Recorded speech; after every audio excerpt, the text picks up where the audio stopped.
हम लोग पहुंचे थे बेटा ये शेयर कैपिटल ट्रांजैक्शंस में, और क्योंकि पहला क्वेश्चन है इसलिए मैं बहुत स्लो जा रहा हूँ, बहुत सारे पार्ट्स में वीडियोस बना रहा हूँ।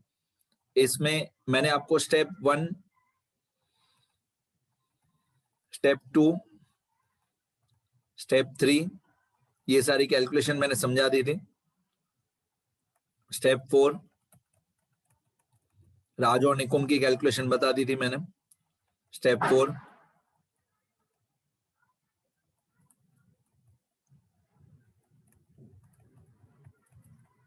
और स्टेप 5 में अलॉटमेंट की कैलकुलेशन मैंने आपको बता दी थी। ठीक है, आज जो मैं आपको बताने वाला हूं वो इस क्वेश्चन का स्टेप 6 है।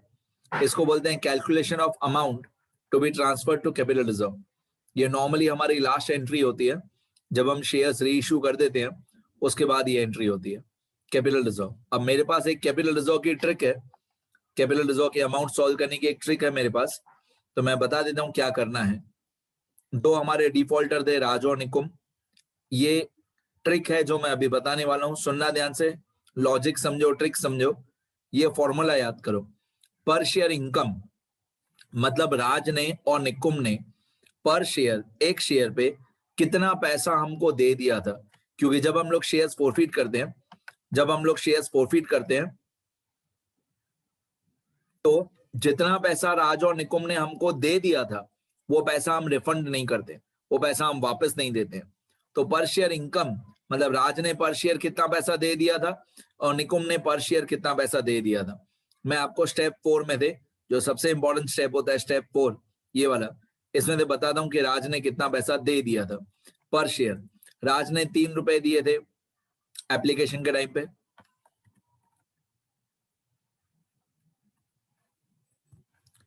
राज ने 3 रुपए दिए थे एप्लीकेशन के टाइम पे, फिर 1.5 रुपीज दिए थे अलॉटमेंट के टाइम पे, फिर 1.5 रुपीज और भी अलॉटमेंट के, दोनों 1.5 अलॉटमेंट के।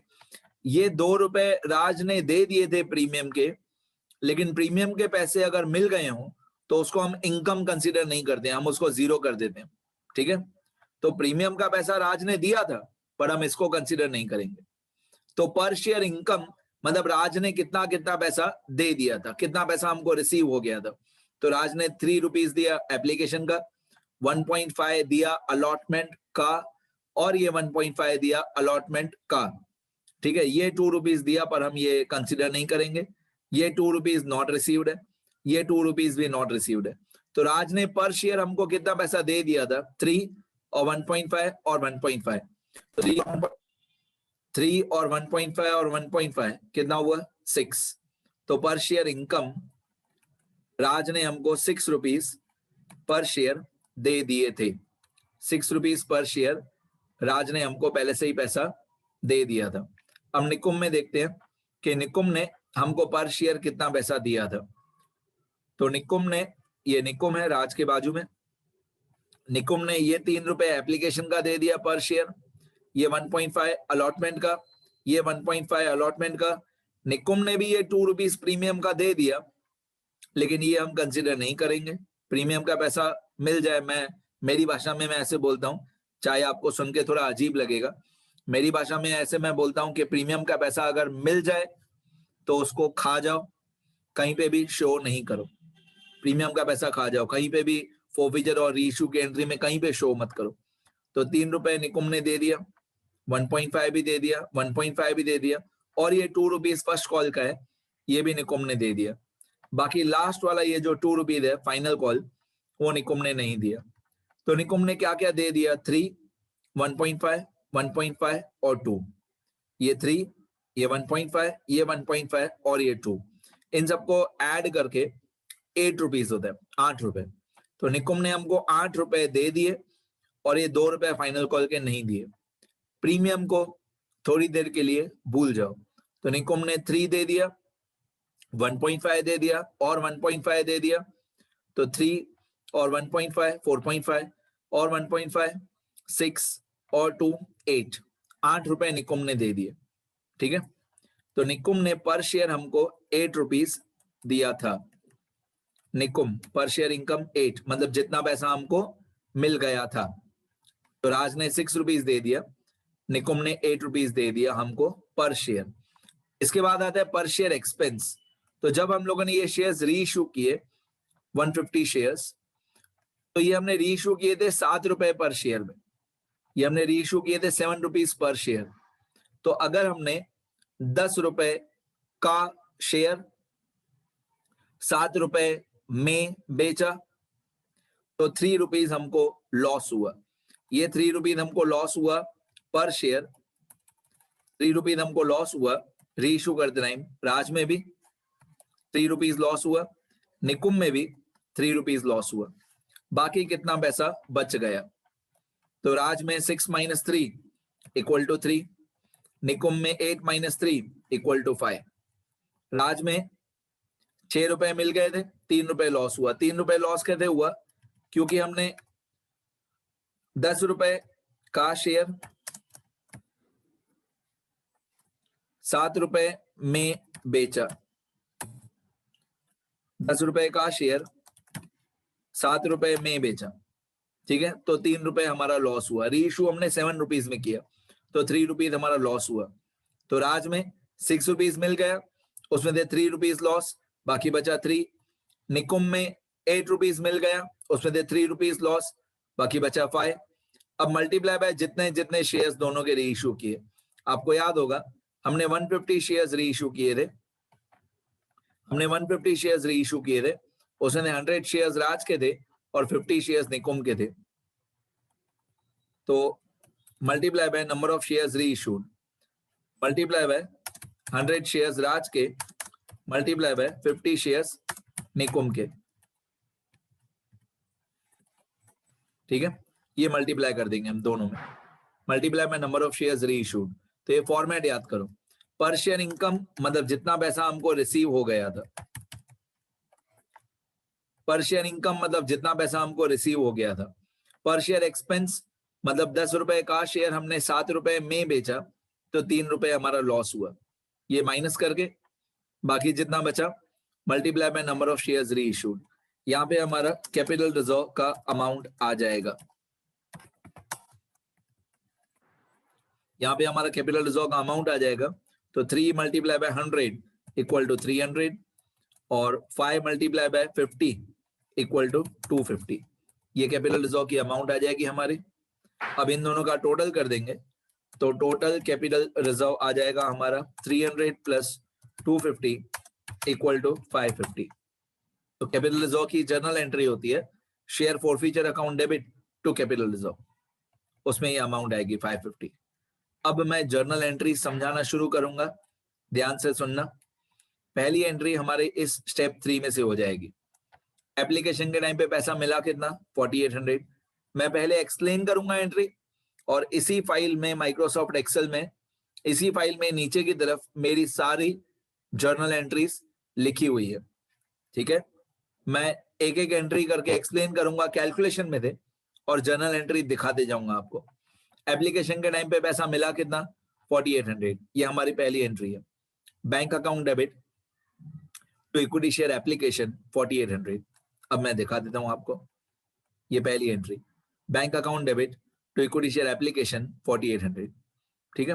नरेशन वैसे सब बच्चों के लिए और मेरे लिए बोरिंग होता है पर बता देता हूं। Being the amount of application या equity share application received, being the amount of equity share application received, इतना एप्लीकेशन का पैसा हमको मिला 4800। अब ये जो 4800 रुपीज हमको मिला, ये जो 4800 रुपीज हमको मिला फर्स्ट एंट्री में, आपको अगर रूल्स याद हो जो मैं हमेशा बोलता हूं, दुनिया का कोई भी एग्जाम्पल हो, दुनिया का कोई भी शेयर कैपिटल ट्रांजैक्शन का एग्जाम्पल हो, जितना इक्विटी शेयर एप्लीकेशन अकाउंट पहली एंट्री में क्रेडिट होगा, लाइफ टाइम कोई भी एग्जाम्पल हो, जितना भी इक्विटी शेयर एप्लीकेशन अकाउंट पहली एंट्री में क्रेडिट होगा उतना ही equity share application account second entry में डेबिट होगा। कंपलसरी है, जितना क्रेडिट हुआ उसका उतना ही डेबिट कर दो 4800। अब इस 4800 को इक्विटी शेयर एप्लीकेशन अकाउंट को सेकंड एंट्री में हमने डेबिट कर दिया 4800। सेकंड एंट्री में equity share application account debit हो गया 4800। फिर इसके 3 पार्ट्स होंगे। To equity share capital 3000, to bank 300, to allotment 1500, ठीक है। टू कैपिटल में क्रेडिट होगा ये वाला 3000, जितना पैसा हमको लेना था ये कैपिटल में क्रेडिट होगा 3000, जितना पैसा हमने रिफंड कर दिया ये बैंक में क्रेडिट होगा 300, इतने पैसे हमने वापस दे दिए। और जितना पैसा हमने रिफंड नहीं किया और अलॉटमेंट में ट्रांसफर कर दिया वो इक्विटी शेयर अलॉटमेंट अकाउंट में क्रेडिट होगा। तो सेकंड एंट्री क्या होगी, सुनना ध्यान से। Equity share application account debit 4800, to equity share capital account 3000, to bank account 300, to equity share allotment account 1500, ठीक है। अब मैं आपको आंसर में दिखा देता हूं ये। टू इक्विटी शेयर के मतलब second entry, equity share application account debit 4800, to equity share capital 3000, to bank account 300, to equity share allotment account 1500, ठीक है। जितना पैसा हमको चाहिए था वो कैपिटल में, जितना पैसा रिफंड कर दिया वो बैंक में, और जितना पैसा हमने रिफंड नहीं किया वो अलॉटमेंट में, ठीक है। Being the amount of application transferred to capital account मतलब equity share capital account, done. Being the amount of application transferred to capital, ये हमारी सेकंड एंट्री। अच्छा, ऐसा भी हो सकता है सेकंड एंट्री में कि अगर क्वेश्चन में, मैं क्वेश्चन दिखाऊं आपको, अगर क्वेश्चन में यहाँ पे एप्लीकेशन के टाइम पे यहाँ पे 3 रुपीज के बाजू में प्रीमियम भी होता, अगर 3 रुपीज के साथ प्रीमियम भी होता एप्लीकेशन के साथ, तो ये कैलकुलेशन में भी यहाँ पे प्रीमियम आ जाएगा और जर्नल एंट्री में भी प्रीमियम आ जाएगा, टू सिक्योरिटी प्रीमियम। इस क्वेश्चन में नहीं है इसलिए मैंने 0 लिखा है, लेकिन अगर एप्लीकेशन के साथ प्रीमियम है तो वो प्रीमियम यहाँ पे सेकंड एंट्री में क्रेडिट होगा, ठीक है। आगे 2 एंट्री हो गई हमारी, ये दोनों एंट्री तो आपकी स्टेप 3 में से बन जाएंगी। तो ये पहली एंट्री थी bank account debit to equity share application 4800, दूसरी एंट्री में equity share application account debit 4800 to capital, to premium, to bank, to allotment. ये आपकी 2 एंट्री हो गई। तीसरी एंट्री और चौथी एंट्री आपकी स्टेप 5 में से हो जाएगी। अब मैं स्टेप 5 में जाता हूं। स्टेप 5 में हमारा अलॉटमेंट ड्यू हुआ था 5000। ये जो हमारा अलॉटमेंट ड्यू हुआ था, आपको याद होगा अलॉटमेंट में था 3+2, मतलब 3 रुपीज कैपिटल था और 2 रुपीज प्रीमियम था। एप्लीकेशन में क्या होता है, पहले बैंक वाली एंट्री होती है फिर कैपिटल वाली एंट्री होती है। अलॉटमेंट में क्या होता है, पहले कैपिटल वाली एंट्री होती है फिर बैंक वाली एंट्री होती है। तो अलॉटमेंट में हम लिखेंगे कि 1000 शेयर्स पे 5 रुपीज मतलब 5000 रुपीज अलॉटमेंट ड्यू हुआ। तो हम लिखेंगे equity share allotment account debit, equity share allotment account debit 5000, तो इक्विटी शेयर कैपिटल 3000।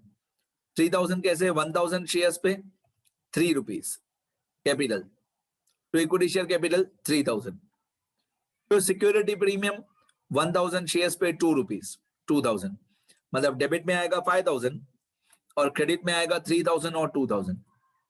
ये हमारी journal entry number 3। Allotment account debit 5000 to capital 3000 to premium 2000। ये जर्नल एंट्री नंबर 3 हमारी। Equity share allotment account debit 5000 to capital 3000 to premium 2000। Narration में मैं लिखूंगा being the amount due on allotment, मतलब इतना पैसा हमको हमारे शेयर होल्डर्स से लेना था, इतना पैसा हमको हमारे इक्विटी शेयर होल्डर्स से लेना था 5000, हमको लेना था 5000। शेयर होल्डर्स ने कितना दिया नहीं दिया वो बात की बात है, हमको 5000 लेना था, तो 5000 रुपीज ड्यू होगा।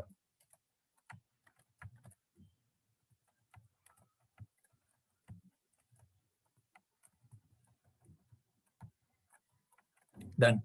तो अलॉटमेंट कितना ड्यू हुआ? अलॉटमेंट ड्यू हुआ 5000, equity share allotment account debit 5000 to equity share capital 3000 to premium 2000। आगे अब उसी स्टेप में जाएंगे फिर से स्टेप 5 में, और ये देखेंगे कि अलॉटमेंट के टाइम पे पैसा मिला कितना। टोटल ड्यू हुआ था अलॉटमेंट 5000, उसमें से 1500 प्रो रेटा वाले लोग नहीं देंगे और राज या निकुम जितना पैसा नहीं देंगे वो भी माइनस। तो 1500 रुपीज प्रो रेटा वाले लोग नहीं देंगे, ये आपको स्टेप 3 में भी दिखेगा। स्टेप 3 में भी आपको यही 1500 दिखेगा, क्योंकि प्रो रेटा वाले लोग 1500 रुपीज हमको पहले से ही दे चुके हैं, तो 1500 प्रो रेटा वाले लोग हमको नहीं देंगे। और अगर राज या निकुम कोई पैसा नहीं देते हैं तो वो भी यहाँ पे माइनस कर देना, ये दोनों अमाउंट लेस करनी है। अब यहाँ पे हमको पैसा मिलेगा 3500, तो आप ये 3500 जो है ये हमारी जर्नल एंट्री नंबर 4 है। 3500 bank account debit to equity share allotment 3500, bank account debit to equity share allotment account 3500।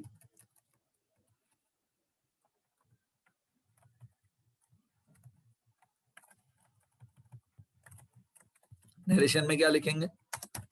Being the amount of allotment received, being the amount of allotment received. Allotment में due हुआ था 5000, उसमें से receive हुआ 3500। देखो ये allotment में due हुआ था 5000, उसमें से रिसीव हुआ 3500। क्यों? क्योंकि ये जो 1500 रुपीज है जो हमने अलॉटमेंट का पैसा 1500 सेकंड एंट्री में क्रेडिट किया है, ये प्रो रेटा वाले लोगों का पैसा है जो हमको पहले से ही मिल गया था। तो अलॉटमेंट ड्यू हुआ 5000 और रिसीव हुआ 3500। नेक्स्ट 4 एंट्री हो गई, बाकी सब इजी है।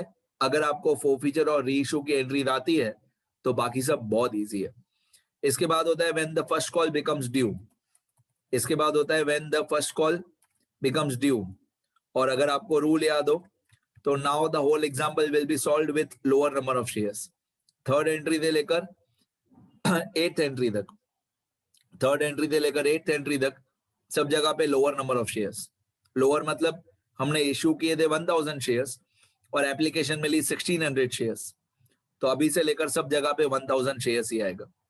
तो फर्स्ट कॉल ड्यू होगा being the amount of first call becomes due, being the amount of first call becomes due मतलब हम लिखेंगे कि हम मतलब कंपनी, इस चैप्टर में हम कौन है? कंपनी। हम लिखेंगे कि हमको हमारे शेयर होल्डर्स से फर्स्ट कॉल का पैसा लेना बाकी है, फर्स्ट कॉल की डेट आ गई। तो आपको अगर याद हो तो हमारी कंपनी ने इश्यू किए थे 1000 शेयर्स, हमारी कंपनी ने इश्यू किए थे 1000 शेयर्स और फर्स्ट कॉल था पर शेयर 2 रुपीज। तो 1000 शेयर्स पे 2 रुपीज ड्यू होगा 2000। मैं आपको कैलकुलेशन दिखा देता हूं, ये कहीं पे लिखी हुई नहीं है कैलकुलेशन। ये जो हमने इश्यू किए थे 1000 शेयर्स वो, और फर्स्ट कॉल 2 रुपीज। तो 1000 शेयर्स पे फर्स्ट कॉल ड्यू होगा 2 रुपीज, तो 1000 इंटू 2 2000। ये हमारी जर्नल एंट्री नंबर 5, ये हमारी journal entry number 5। Equity share first call account debit to equity share capital 2000 due हुआ। अब journal entry number 6, first call का पैसा हमको रिसीव होगा। अब जब हमको फर्स्ट कॉल का पैसा रिसीव होगा तो राज और निकुम में से जिसने जिसने पैसा नहीं दिया वो माइनस कर देने का। तो मैं यहाँ पे अच्छी तरह से एक्सप्लेन कर देता हूं। Being the amount of first call received, अब दिमाग लगाओ फर्स्ट कॉल कितना रिसीव होगा? टोटल ड्यू हुआ था 2000, ये वाला ड्यू कितना हुआ था? ये वाला 2000, उसमें से 200 रुपए राज ने नहीं दिए थे, 200 रुपए राज ने नहीं दिए थे अगर आपको याद हो। तो फर्स्ट कॉल ड्यू हुआ हमारा 2000, इसमें से राज ने जो पैसा नहीं दिया वो माइनस हो जाएगा 200, बाकी हमको पैसा मिलेगा 1800। Bank account debit to equity share first call 1800। मैं आपको राज की कैलकुलेशन दिखा रहा हूं। स्टेप 4,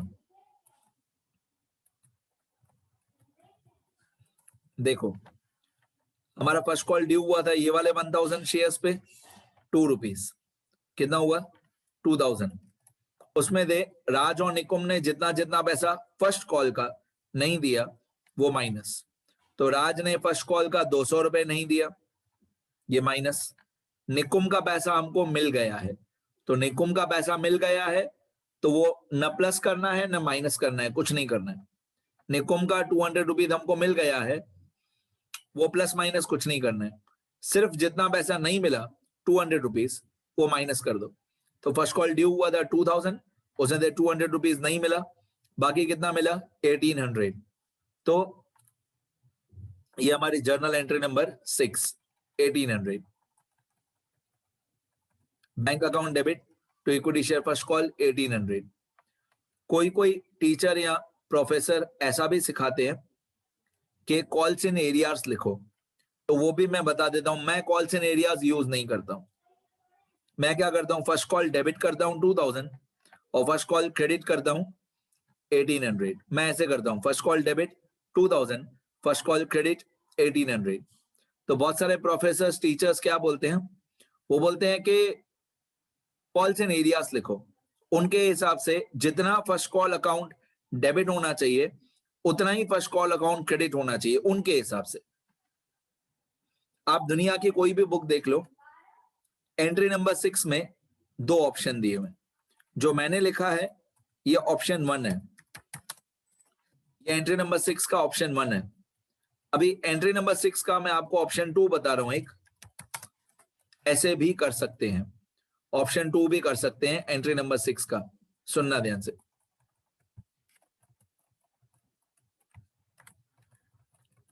ये एंट्री नंबर 6 का ऑप्शन 2। ऑप्शन 2 में हम लोग ऐसा कर सकते हैं कि bank account debit 1800, bank account debit 1800,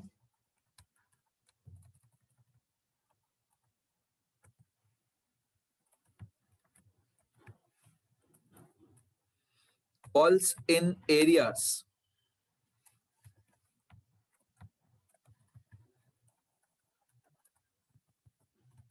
calls in areas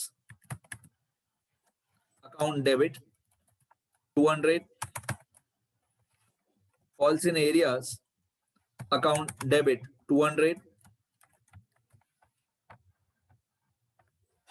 to equity share first call account 2000। ऐसा भी बहुत सारे टीचर्स प्रोफेसर्स ऐसा भी बताते हैं कि bank account debit 1800, calls in arrears account debit 200 to equity share first call 2000। तो टीचर्स या प्रोफेसर्स क्या बोलते हैं कि कॉल्स इन एरियाज लिखो और फर्स्ट कॉल एंट्री नंबर 5 में फर्स्ट कॉल अगर डेबिट हुआ 2000 तो एंट्री नंबर 6 में फर्स्ट कॉल क्रेडिट भी 2000 ही होना चाहिए उनके हिसाब से।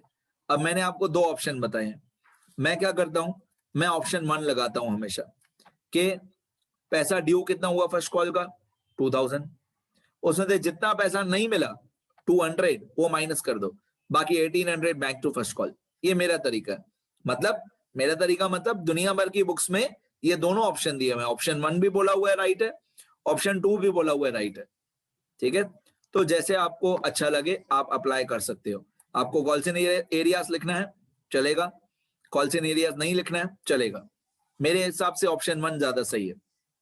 आगे मार्क्स मिलेंगे आप लोगों को।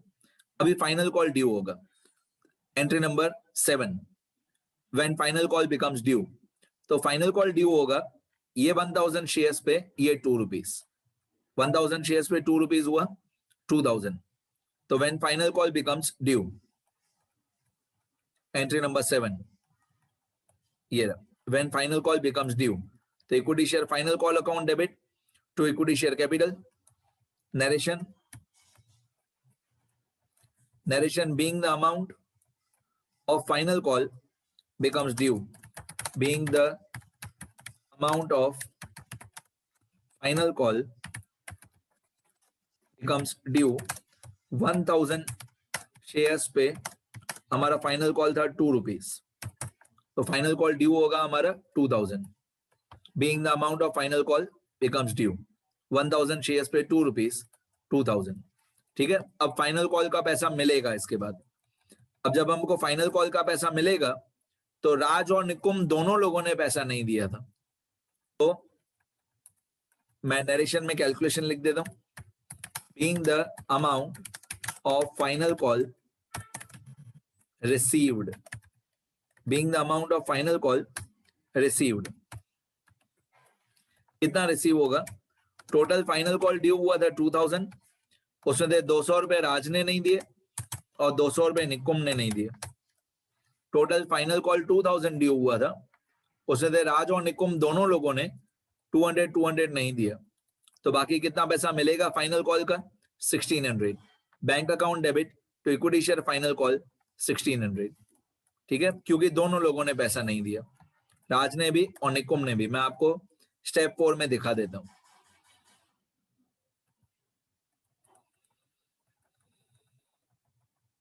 स्टेप 4 में आप देखोगे तो ये फाइनल कॉल है, फाइनल कॉल का 200 रुपीज राज ने भी नहीं दिया, नॉट रिसीव्ड, और 200 रुपीज निकुम ने भी नहीं दिया, not received.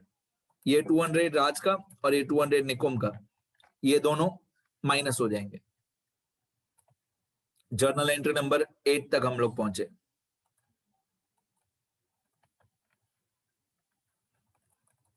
Journal entry number 8, तो फाइनल कॉल ड्यू हुआ था 2000 लेकिन रिसीव हुआ 1600। अगर आपको कॉल्स एंड एरियाज लिखना है तो आप कॉल्स एंड एरियाज लिख सकते हो option 2 journal entry number 8। Journal entry number 8 में आप ऑप्शन 2 कर सकते हो, bank account debit 1600, calls and arrears debit 400, तो equity share final call account 2000, being the amount of final call received. तो 2000 जो ड्यू हुआ था उसमें 200 राज ने नहीं दिया और 200 निकुम ने नहीं दिया, तो आप ऐसे भी कर सकते हो, bank account debit 1600, calls and arrears debit 400, to equity share final call 2000। ठीक है, ये भी ऑप्शन सही है, और कॉल्स एंड एरियाज के बिना ये वाला ऑप्शन भी सही है, bank account debit to equity share final call. और मैं हमेशा आज के बाद जितने भी क्वेश्चंस मैं बताऊंगा मैं ऑप्शन 1 से ही लिखूंगा और मेरी जवाबदारी फुल मार्क्स मिलेंगे। ओके, अब एंट्री नंबर 9 होती है फोरफीचर की एंट्री। एंट्री नंबर 9 जो होती है वो होती है फोरफीचर की एंट्री। अब ये मैं एक एक करके नाम एक्सप्लेन करता हूं कि क्या डेबिट होता है क्या क्रेडिट होता है फोरफीचर की एंट्री में, धीरे धीरे एक्सप्लेन करता हूं मैं। Being shares of Raj and Nikum forfeited. अब जब भी फोरफीचर की एंट्री होती है, रूल्स याद करो, जब भी फोरफीचर की एंट्री होती है तो कैपिटल अकाउंट सबसे पहली बार डेबिट होगा, क्योंकि हमारे ही शेयर्स हमारे पास वापस आ रहे हैं। ऊपर वाली 8 एंट्री में से 4 एंट्री में, ऊपर वाली 8 एंट्री में से 4 एंट्री में कैपिटल अकाउंट क्रेडिट हुआ था, क्योंकि हम शेयर्स को इश्यू कर रहे थे। 9th एंट्री में हम शेयर्स को फोरफीट कर रहे हैं, इसको बोलते हैं entry of forfeiture. Entry for forfeiture मतलब हमने शेयर्स फोरफीट किए, इसको बोलते हैं एंट्री फॉर फोरफीचर। तो हमारे ही शेयर्स हमारे पास वापस आ रहे हैं, इसलिए equity share capital account debit हो जाएगा। तो जितना पैसा मिल गया वो शेयर फोरफीचर में क्रेडिट, जितना पैसा मिल गया वो शेयर फोरफीचर अकाउंट में क्रेडिट, और जितना पैसा नहीं मिला वो कॉल के नाम से क्रेडिट। जितना फर्स्ट कॉल नहीं मिला वो फर्स्ट कॉल में क्रेडिट, जितना फाइनल कॉल नहीं मिला उतना फाइनल कॉल में क्रेडिट।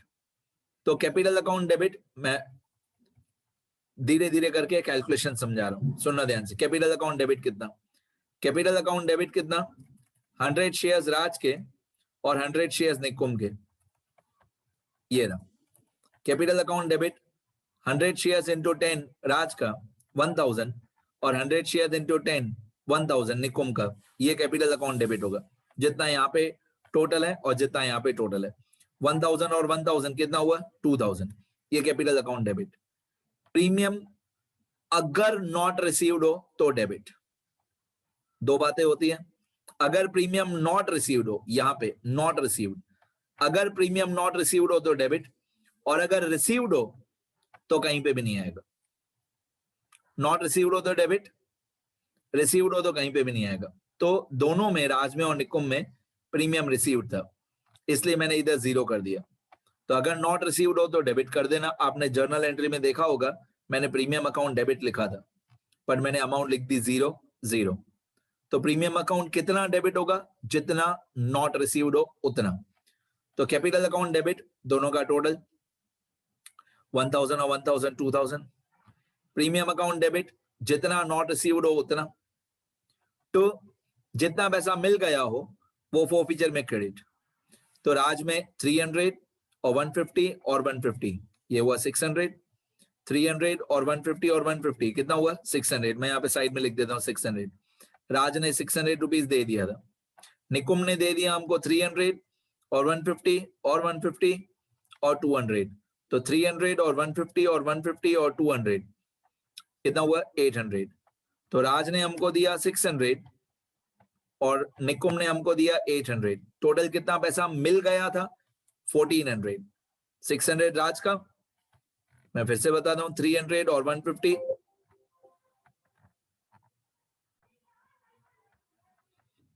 तो राज का 300 और 150 और 150 600 रुपीज मिल गया था। निकुम का 300 और 150 और 150 और 200 800 रुपीज मिल गया था। तो 600 और 800 टोटल 1400 रुपीज हमको मिल गए। अब ये जो 1400 रुपीज हमको मिल गए, ये शेयर फोरफीचर अकाउंट में क्रेडिट होगा।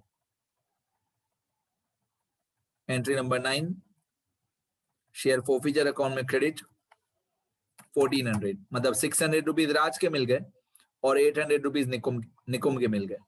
इतना पैसा हमको मिल गया शेयर फोरफीचर में क्रेडिट। ओके, अब जितना पैसा नहीं मिला वो कॉल के नाम से क्रेडिट। फर्स्ट कॉल में कितना नहीं मिला था 200 सिर्फ राज का। फाइनल कॉल में कितना नहीं मिला था 400, 200 राज का 200 निकुम का। तो ये ऑप्शन 1 है एंट्री फॉर फोरफीचर का, ऑप्शन 1 है और मैं हमेशा ऑप्शन 1 से ही करूंगा। अगर आप लोगों ने एंट्री नंबर 6 और 8 ऑप्शन 2 से किया होगा तो आपको एंट्री नंबर 9 भी ऑप्शन 2 से ही करना पड़ेगा। तो ऑप्शन 2 क्या होगा, इसी एंट्री नंबर 9 का